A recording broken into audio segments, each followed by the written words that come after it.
Mami y papi, no les quise contar, pero ojalá estén sorprendidos. Espero que hayan traído la cajita de pañuelos para cuando se les escapen las lágrimas y más tarde cuando se me escapen a mí. Class of 2016, this is it. How many of you can say that you are the exact same person as you were when you first set foot on this campus?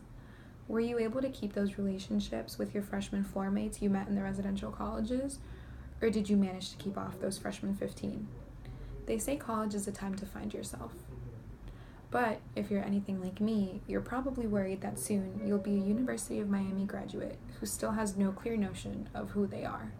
As a matter of fact, college has only given you some answers, while leaving you with a far greater number of questions. Over these past few years, I've realized how much our society has conditioned us to feel the eagerness to label everything: black, white, gay, straight, male, female. Notice that each of these words is perceived to be a part of a binary. That is, we think of one to be the opposite of the other.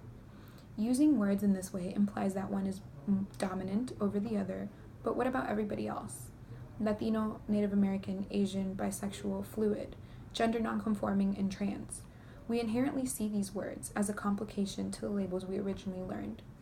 One moment, I find myself identifying as a Colombian woman of color, but the next, I'm forced to explain by the notion of others understanding that my real identity is American.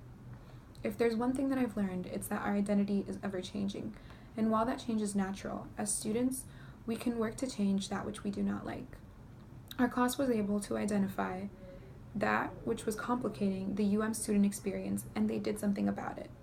Class of 2016, you proved that you should never be satisfied with the way things are, just because they are or have always been. The creation of the LGBTQ and Black Student Concerns task forces have brought historic changes to the university. With a lot of help from President Frank, we now have gender-neutral restrooms, an expectation that more faculty of color will be hired, and the transition of MSA to the Department of Student Affairs. All of these tasks were initiated with a lot of input from our class, proof that the popular phrase "work hard, play hard" does indeed apply to us. The power of the student at the U should never be underestimated. Over the years, we have become a campus that is more open to having conversations about sexual assault and mental health issues.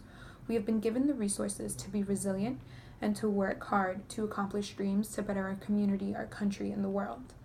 Thank you to all the parents and families, those who are supporting the graduates today, to the staff that supported students while they cried in their offices, to the GCA workers who tell us about their families, the Chartwell staff who we spill our life stories to while grabbing a bite to eat, and of course, our professors, for the lessons you taught us both in and out of the classroom. These interactions were often the ones that kept us going and brought us here today. As we all take the next step into a new chapter of life, remember the wise words of Gabriel Garcia Marquez. It is not true that people stop pursuing dreams because they grow old. They grow old because they stop pursuing dreams. Pursue your dreams, reflect on your greatest memories here, and laugh at yourself for all the not-so-great decisions you made. What a time to be alive. Or better yet, what a time to be a Kane. Thank you.